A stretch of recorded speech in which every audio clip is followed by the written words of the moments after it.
بسم اللہ الرحمن الرحیم۔ السلام علیکم۔ Dubai international public school and college Mansehra, جماعت دہم، مضمون اردو لازمی۔ آج کا ہمارا عنوان ہے سجاد حیدر یلدرم۔ تعارف: سجاد حیدر یلدرم کو اردو کا پہلا افسانہ نگار تسلیم کیا جاتا ہے۔ ایسی کہانی جو ایک ہی نشست میں دیکھی بھی جا سکے، پڑھی بھی جا سکے اور کسی بھی انسان کی زندگی کے ایک پہلو کے متعلق ہو، وہ رومانوی افسانہ نگار ہیں، یعنی کہ محبت کی داستان کو بھی بیان کرتے ہیں۔ ولادت 1880، وفات 11 اپریل 1943۔ جائے پیدائش ضلع بجنور کے علاقے نہٹور میں پیدا ہوئے۔ والد کا نام خان بہادر جلال الدین حیدر۔ تعلیم: اعلیٰ تعلیم آپ نے علی گڑھ کالج سے حاصل کی اور BA کا امتحان پاس کیا۔ ملازمت: آپ پہلے نواب اسماعیل خان تلکہ میرٹھ اور پھر مہاراجہ صاحب محمود آباد کے پرائیویٹ سیکرٹری رہے۔ اس کے بعد گورنمنٹ کے اسسٹنٹ پولیٹیکل ایجنٹ ہو کر برطانوی سفارتخانے بغداد میں کام کرتے رہے۔ پولیٹیکل ایجنٹ، سیاسی کارندے۔ بغداد سے واپسی پر UP اتر پردیش میں گورنمنٹ نے انہیں ڈپٹی کلکٹر کے عہدے پر فائز کیا۔ کچھ عرصہ مسلم لیگ علی گڑھ کالج میں رجسٹرار رہے۔ ملازمت سے سبکدوش ہونے کے بعد ریٹائر ہونے کے بعد انتقال کیا۔ تحریر کی خصوصیت: انہوں نے اپنے افسانوں میں نفسیاتی نقطہ نظر کی عکاسی کی ہے، یعنی انسان کے جذبات، احساسات کی عکاسی کی ہے۔ خیالی پیکر میں رومانی روح پھونکی ہے۔ جذبات نگاری کو اہمیت دی ہے، یعنی انسان کی جو ذاتی رائے ہوتی ہے، خدشات ہیں یا اس کی اپنی ذاتی جو خواہش ہے اس کو بیان کیا ہے۔ ان کی تحریریں جذبے کے رومانی اثر سے پر ہیں۔ سجاد حیدر یلدرم کو تحریروں میں انکشافات ذات کا پہلو نمایاں نظر آتا ہے، یعنی وہ انسان کی زندگی کی جو ذاتی انکشافات یعنی کہ راز ہیں ان کو وہ سامنے لاتے ہیں۔ جیسے کہ انہوں نے اپنے اس افسانے جو آپ کے شامل نصاب ہے مجھے میرے دوستوں سے بچاؤ، تو انہوں نے اس کو کس طرح ان کے ذاتی انکشافات کو یعنی ان کے راز کو جو ہے بیان کیا ہے کہ کوئی بھی شخص جو ہے اگر اس نے دوستی تو بنا رکھی ہے لیکن وہ بعض اوقات اپنے ہی دوستوں سے بہت زیادہ عاجز آ جاتا ہے۔ آگے ہے تصنیف: خیالستان، ثالث بالخیر، جلال الدین خوارزم شاہ، حکایات اور احساسات۔ تو آج ہم نے اس کا تعارف پڑھا ہے۔ تعارف پڑھنے کے بعد آج جو ہے ہم اگلا جو ہمارا ٹاپک ہوگا وہ سیاق و سباق ہے۔ سیاق و سباق کے حوالے سے ہم لوگ تشریح کریں گے ایک پیراگراف کی اور اس کے بعد ایک گرامر کا سوال بھی کریں گے۔ اقتباس: یہ بھی اقتباس جو ہے سبق نمبر 4 مجھے میرے دوستوں سے بچاؤ سے لیا گیا ہے۔ اقتباس کا مطلب ہوتا ہے پیراگراف جو انہوں نے سبق سے دیے گئے، آپ نے اس سبق کا حوالہ دینا ہوتا ہے۔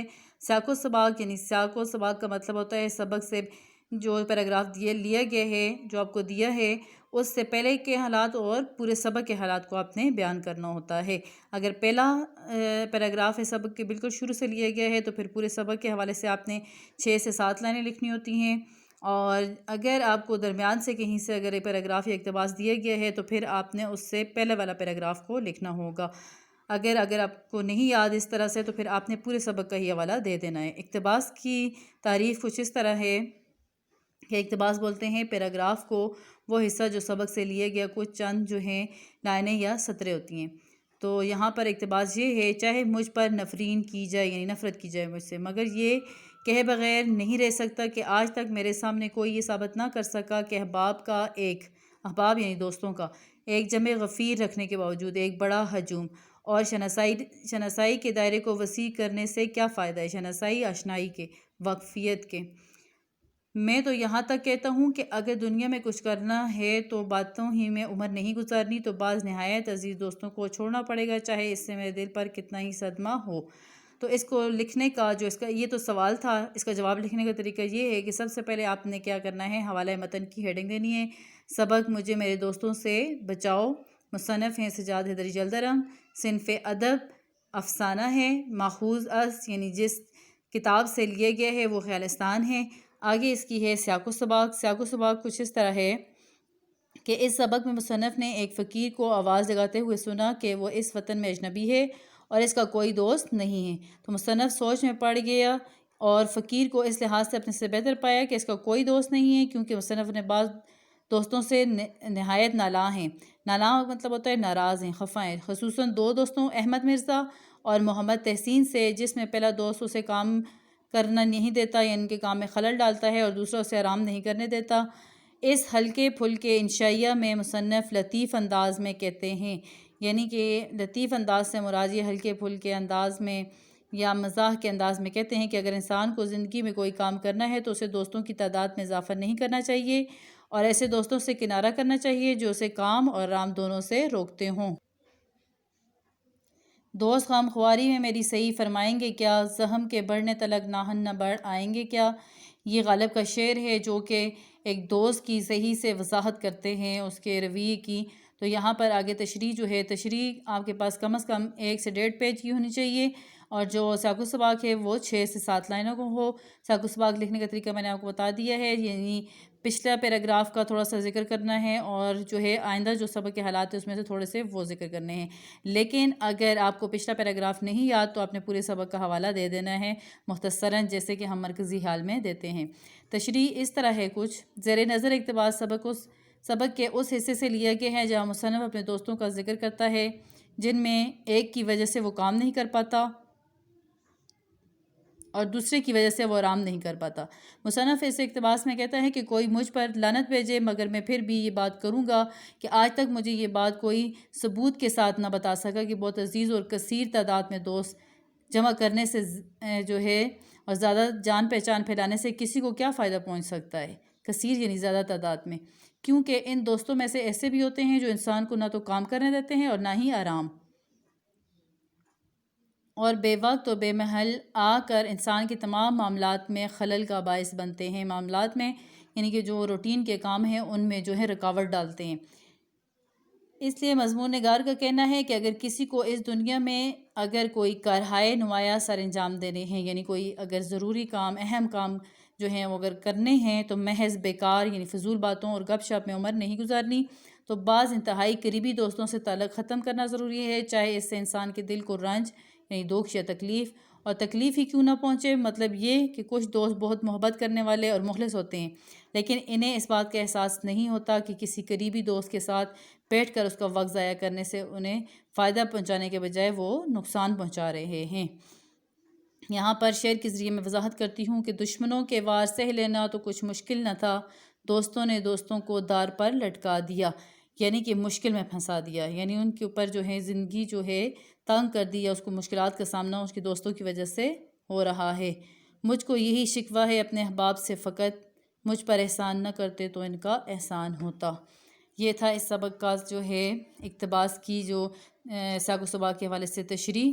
تو آپ نے اس تشریح کو جو ہے نیٹ کاپی پر لکھنا بھی ہے اور یاد بھی کرنا ہے، کیونکہ آپ کے جو نوٹس ہیں ان میں یہ سوال نہیں دیا گیا، سیاق و سباق کے حوالے سے تشریح کا جو ہے نوٹس میں جو ہے سوال موجود نہیں ہے، نوٹس کے اندر یعنی کہ اس کا نہیں لکھوایا گیا، تو آپ نے اس کو دوبارہ سے کاپی کے اوپر لکھ کر نیٹ کاپی کے اوپر تو یاد بھی کرنا ہے۔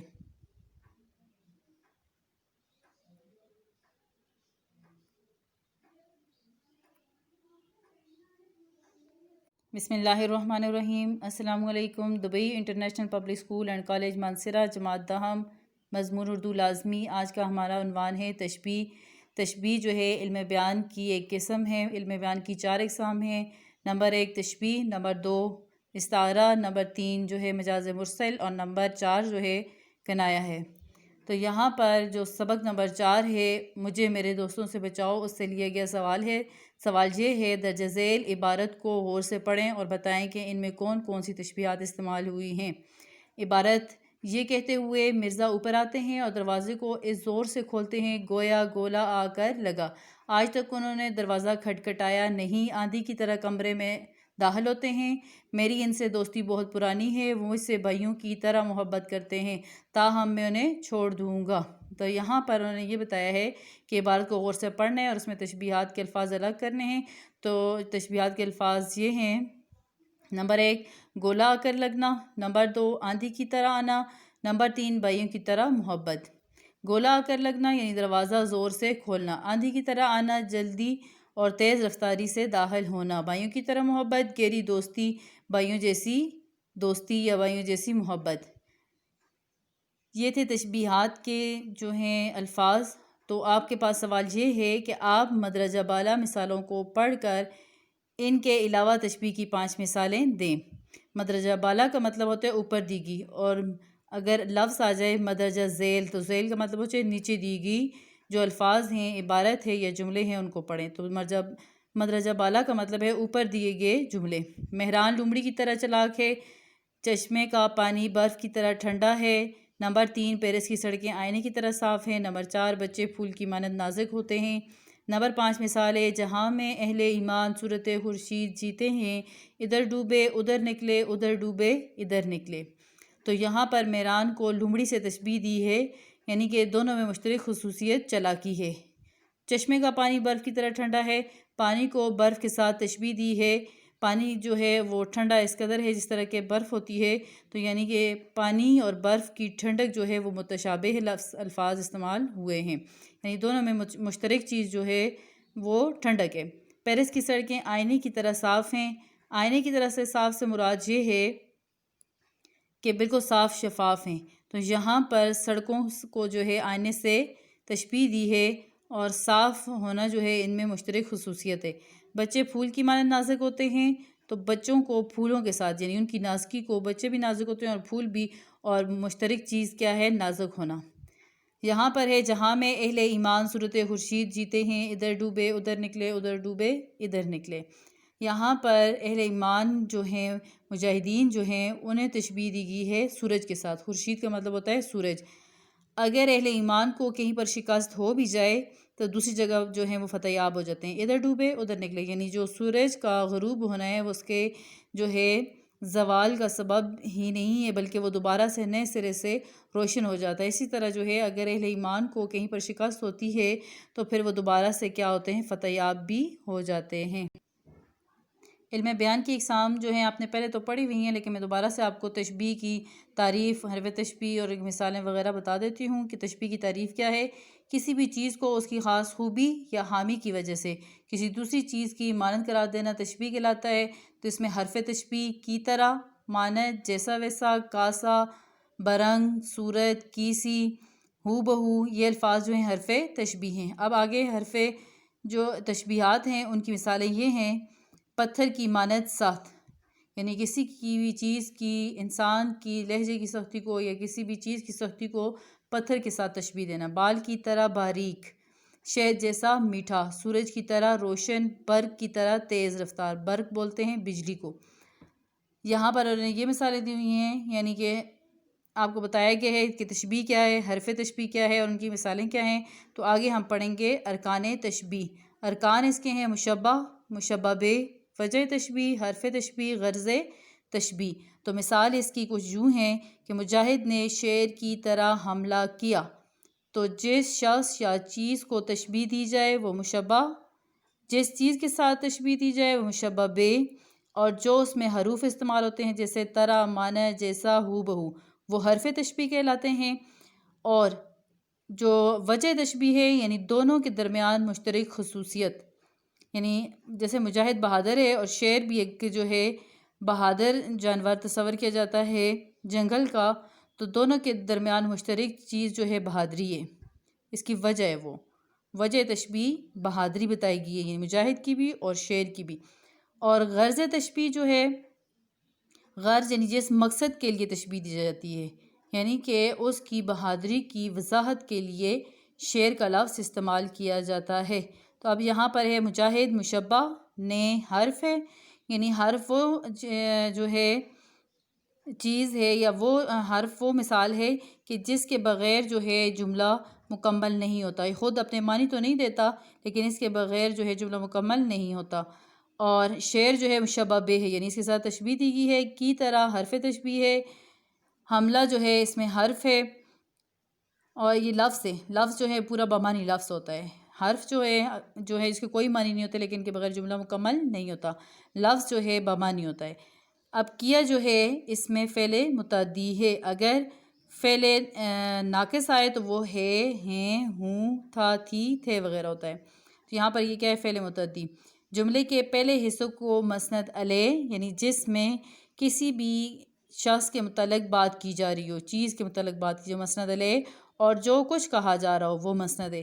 جملے کا پہلا حصہ مسند علیہ اور دوسرا حصہ مسند، اور مسند علیہ اور مسند دونوں کو ملا کر جملہ اسمیہ ہے، کیونکہ اس میں صفت بتائی ہوئی ہے۔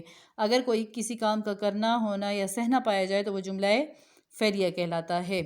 یہ تھی تشبیہ اور حرف تشبیہ، اس کی مثالیں، ارکان تشبیہ۔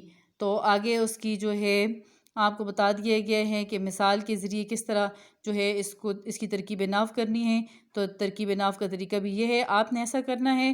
اس کے علاوہ ترکیب ناف کے جو ہیں 5 جملے لکھنا ہے، اور اس میں جو ہے تشبیہ کی ترکیب ناف کرنے کا طریقہ بھی سامنے ہے، اور ترکیب ناف آپ نے کرنی ہے، یعنی 5 جملے لکھ کر ان کی تشبیہ کے لحاظ سے ترکیب ناف کرنی ہے۔